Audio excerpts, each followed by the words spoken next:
Hello, Africa, and welcome to the Single African Market Program, the program that we dedicated to bring you all actions around the journey of Africa to create one market for its people and also for all nations on the continent of Africa. We have endeavored for the past 57 weeks. So far, we have brought you every episode, 57 episodes so far, just about a year and about 2 months thereabout, telling you everything that's happening as far as this journey is concerned, from conference rooms to boardrooms, from the Secretariat, from the businesses, from governments, and so far, here we are. We've told you the story of the launch of the Pan-African Payment and Settlement Systems. We've also brought you the launch of the e-tariff book, the Rules of Origin Manual. We've followed the journey until we've had 88.8% rules of origin negotiated by the Council of Trade Ministers, and all of that led by the AfCFTA Secretariat. And the national offices have also, in Ghana, for instance, the Ghana National Office has been able to launch its implementation and strategic plan for the AfCFTA. Kenya has done same, and quite a number of countries are following suit. The continent right now is ready to trade with the launch of the tools and instruments by the AfCFTA Secretariat. With a reliable website by the AfCFTA Secretariat, the continent is ready now to trade. That is why we are bringing the first season of the Single Africa Market to an end, which chronicled the journey. Now we're going to start the season 2, which will take a look at the trading activities proper.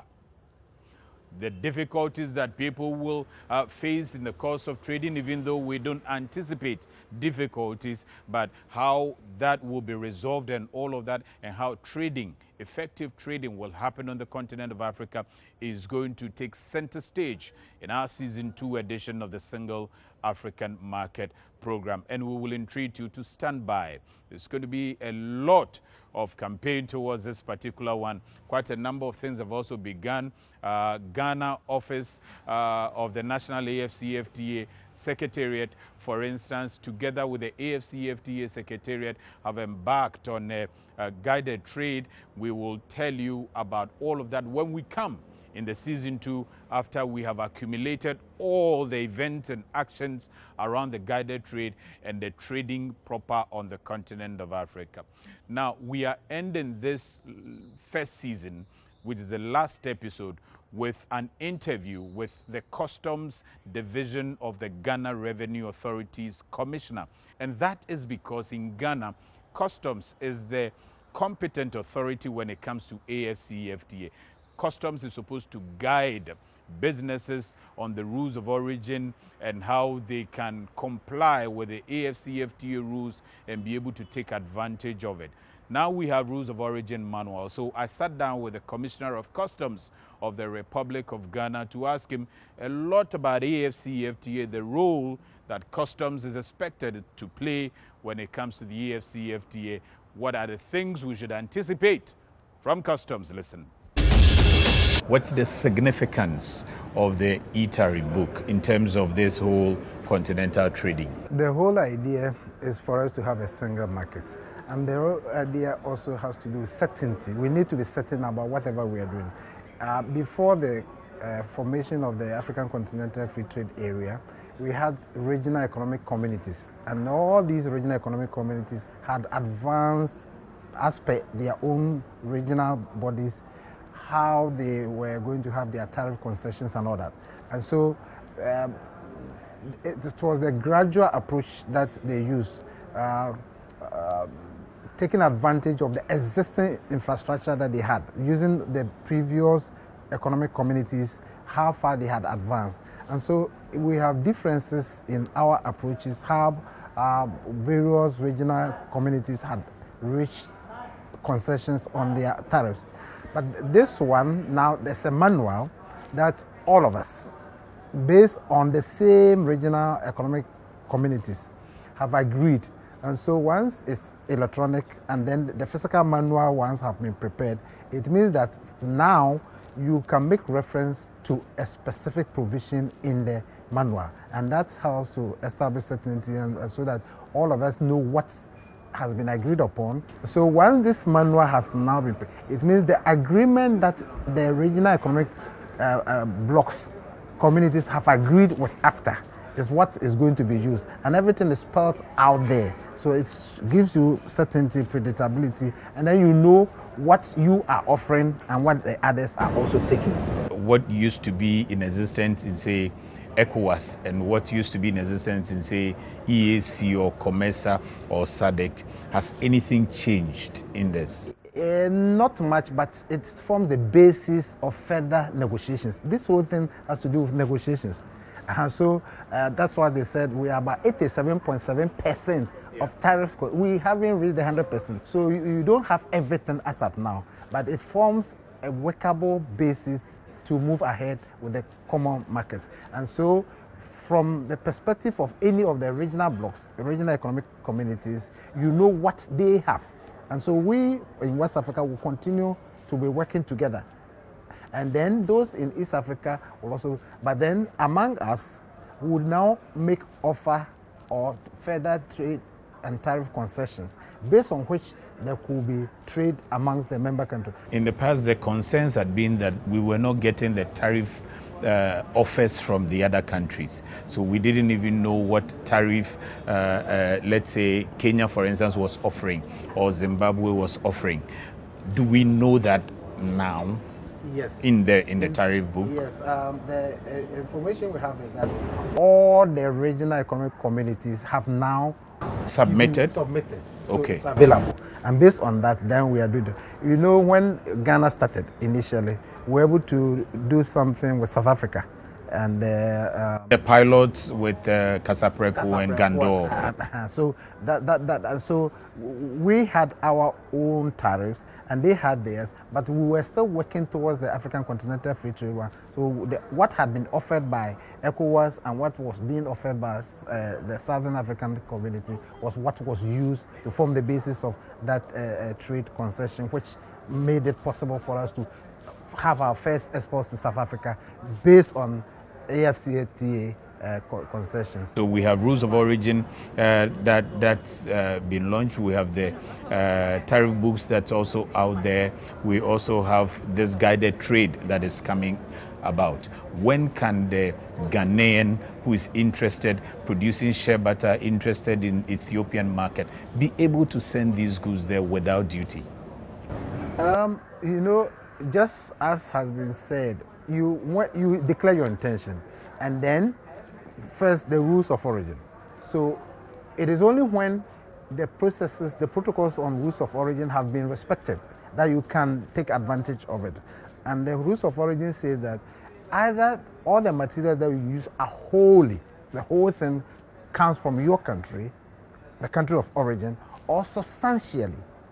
And so that's where we're having those challenges with South Africa coming in with. So the level of ability to assess it depends on certification of your rules of origin, and then the designated competent authorities will have to do that.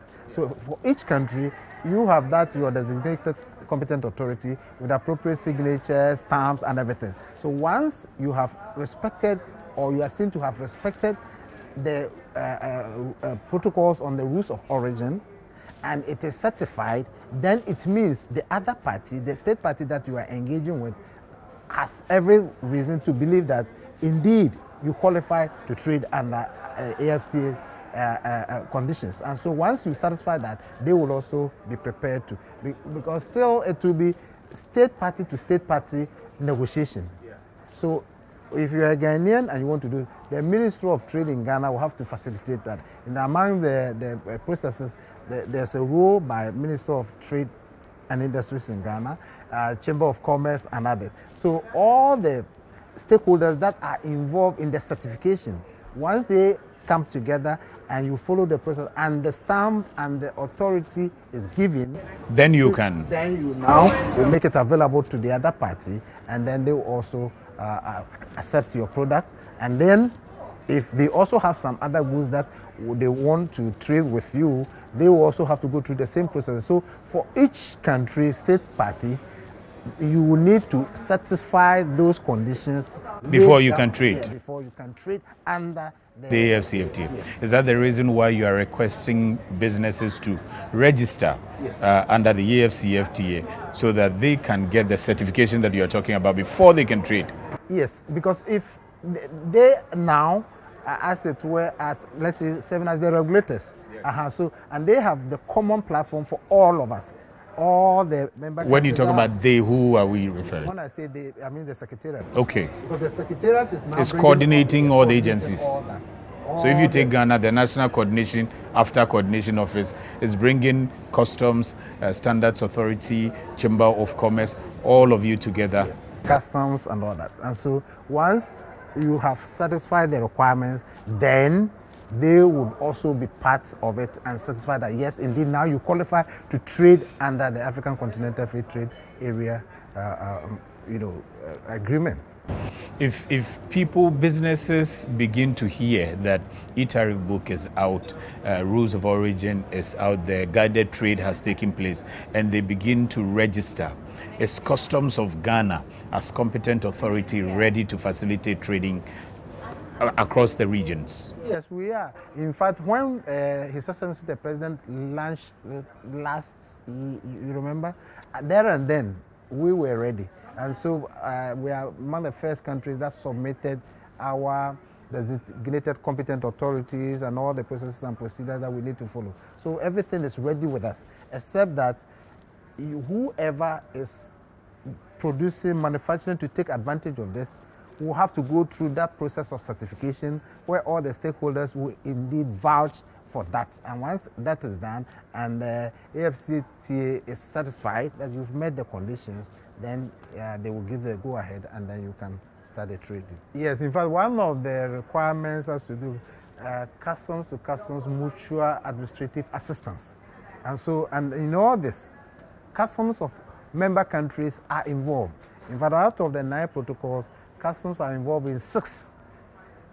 Okay, so there's no way you can have any trading taking place under these concessions without involvement of customs of the 2 state parties or the multiple state parties that will be involved. So customs to customs cooperation, it will always be involved, and customs are involved in the certification, in the rules of origin, designated competent authorities issue. If you take, for instance, customs of, say, Ghana, customs of Burkina Faso, Mali and Niger, customs of Cote d'Ivoire, customs of Nigeria, Togo and all of that, are you connected? Do you have your systems connected so that you can quickly facilitate this? Or things are going to be done manually? You call and find out? And no, we are doing that. We are in the process, but we don't have 100% compatibility between our systems. But the systems have been programmed in such a way that they are able to speak to one another. For instance, as we speak, we are doing something on the transit, and transit is also part of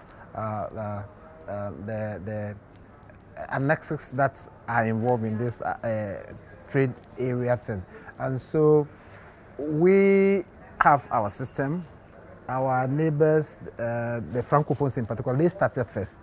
So the acronym is even Francophone, but we have had series of engagements, and our systems are speaking to one another now. So, for instance, we have the Integrated Customs Management System, and they have the ASICUDA, but our teams, IT and operations people, have been having meetings, series of meetings. In fact, the Ivorians have been here, the Burkinabes have been here, Togolese have been here. We have also been in Cote d'Ivoire, we've been in Burkina, we've also been in Togo. The Nigerians have also joined. So we are all aiming at the day that all our systems, even though may be separate, would be able to speak to one another, will be compatible enough such that everything will be done electronically, not necessarily doing things separately and manually.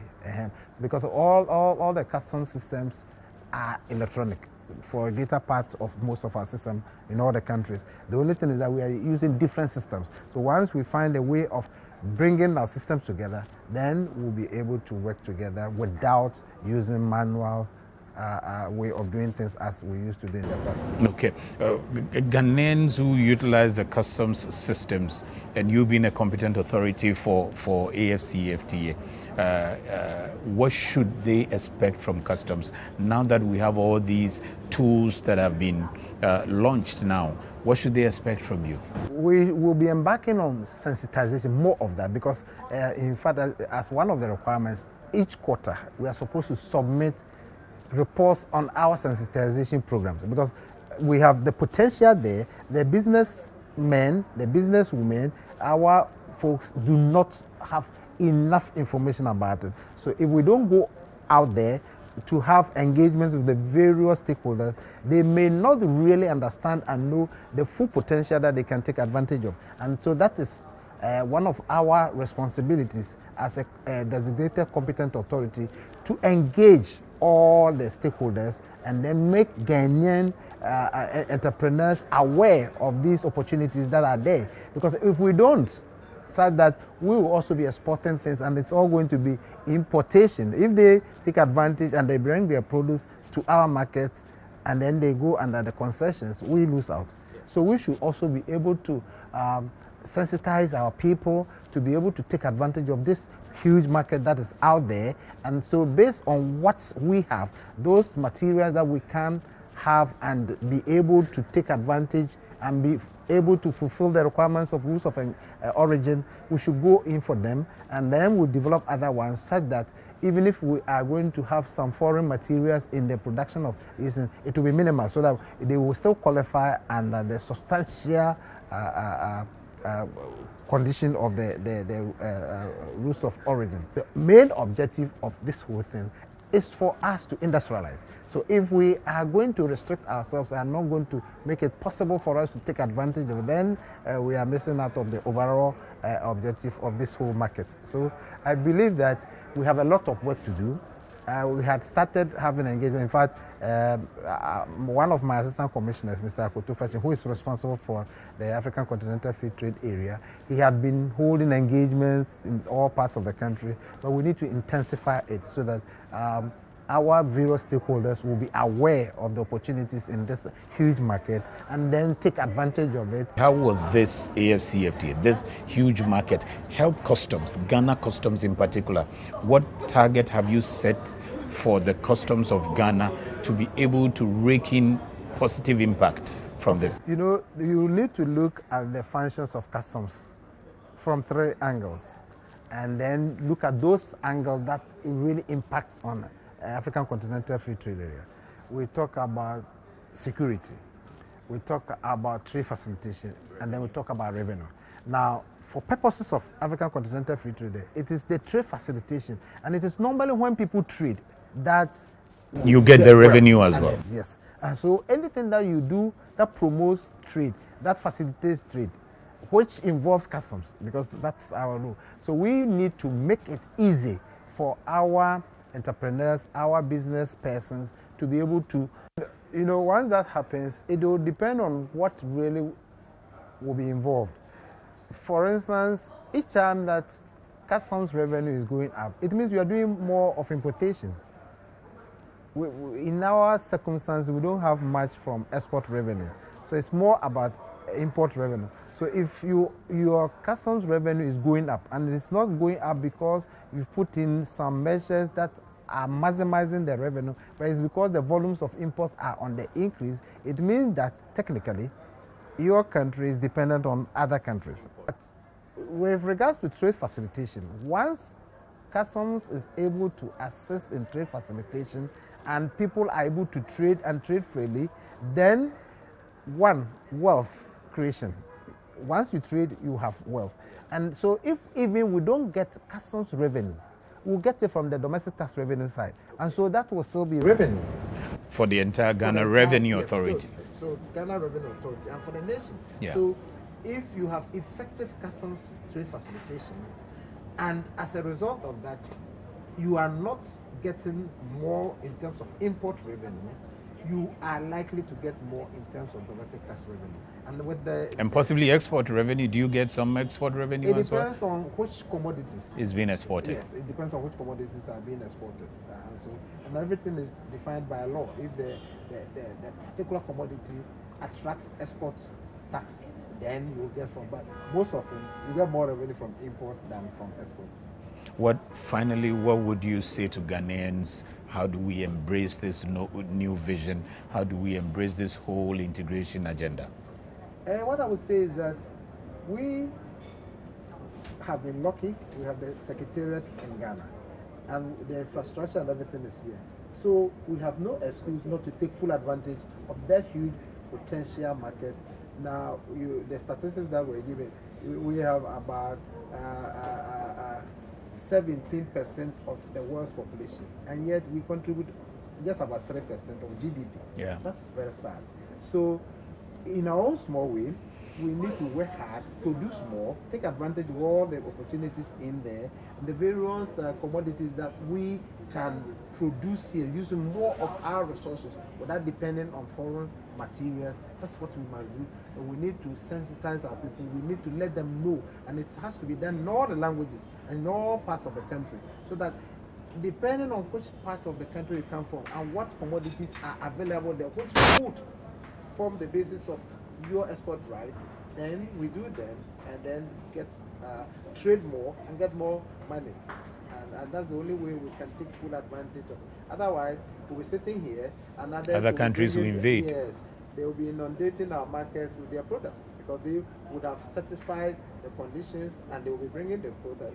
And when they bring them and the market accepts them. Yes, and they fulfill the requirements, and therefore they enjoy the concessions, and then we will be losing out. So we need to do more. We need to intensify our education. We need to engage the stakeholders, the various stakeholders, and then make sure that the trading community, the businesses, the even small-scale industries, everybody, whatever you can do to be able to export, whatever you can do to take full advantage of the benefits and using more of our own resources, our own material, so that we can satisfy the requirements of rules of origin, either wholly or substantially made in Ghana, which will help us to also take full advantage of this huge market. So that's the Commissioner of the Customs Division of Ghana's Revenue Authority, the man in charge of customs in Ghana, saying customs is ready to undertake all actions around this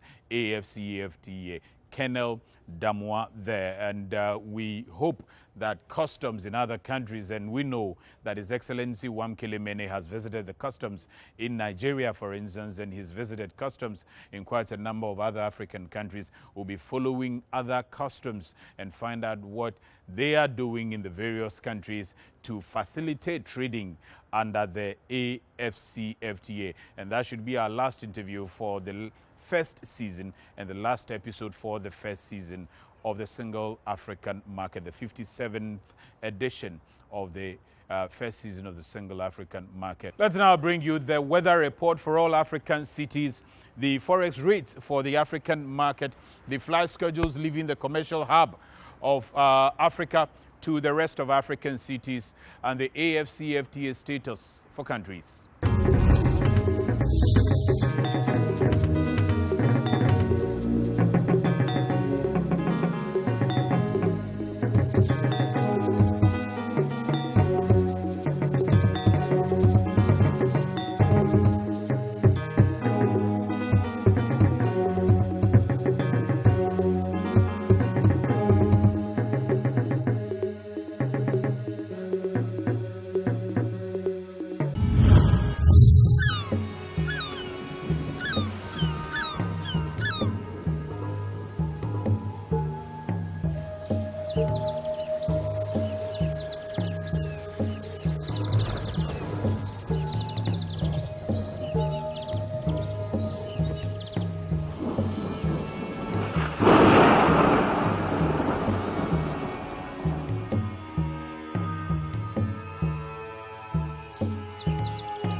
On this note, let me send our deepest appreciation to the entire continent of Africa for making us your most trusted platform and the #1 media platform regarding the journey of Africa to integrate its market. I have to say a big thank you to the Honorable Minister for Trade and Industry of the Republic of Ghana for making this assignment possible, bringing you this information across to follow the journey of the AfCFTA and the entire team at the Ministry of Trade and Industry at the Republic of Ghana, the Chief Director, Mr. Nimo, and everybody else at the Ministry of Trade and Industry, the PR team there. Also, the minister responsible for information in Ghana, very dynamic, always pushing and supporting that information comes to you and never leave any stone unturned. The Honorable Kwejo Opon Nkrumah, also Member of Parliament in the Republic of Ghana, Minister for Information. We always appreciate you, sir, for the support. And the entire team at the Ministry of Information, the Chief Directors and all the directors there, always willing to bring information to you. The Secretary General of the AfCFTA Secretariat, His Excellency Wamkele Mene, always willing to share information and never miss any information to you as a citizen of the continent of Africa to know what's going on. The entire communications team headed by Ms. Grace Koza at the AfCFTA Secretariat, we say a big thank you for bringing information to the continent of Africa. Now, the National AfCFTA Coordination Office of the Republic of Ghana. Their doors are always open, always willing to share information with everyone in Ghana and across as well, knowing very well that they are leading this whole agenda together with the AfCFTA Secretariat. The fact that the AfCFTA Secretariat is seated in Ghana, a lot is rested on the National Coordination Office headed by Dr. Farid Arthur, the communications strategist for the National Office, Honorable Catherine Afeku, and the entire advisors and the team at the NCO. We say a big thank you for your support.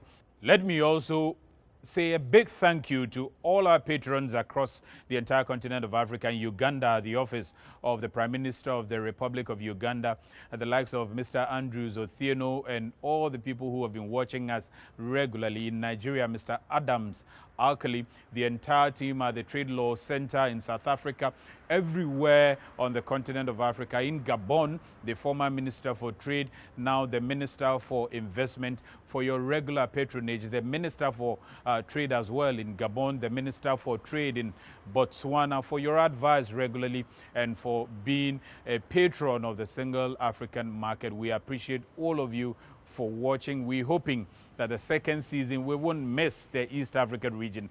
Definitely, we've been in touch with the likes of the COMESA Business Council, the East African Business Council, and we appreciate Mr. Poloji. All of them are happy to know that single African market will definitely be hitting the Eastern African zone in the coming seasons.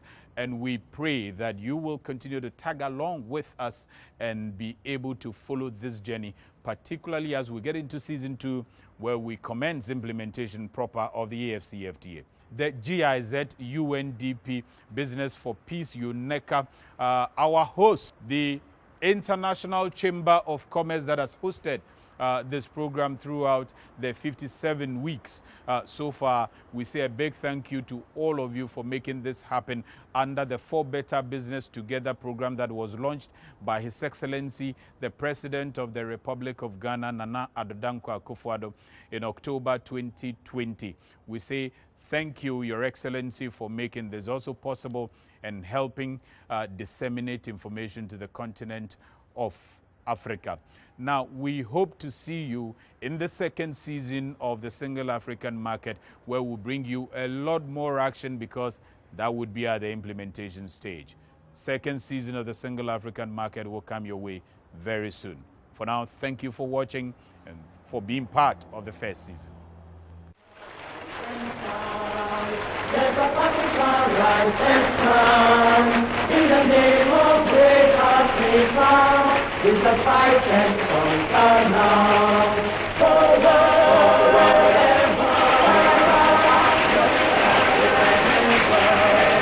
In the name of great Africa, there is victory.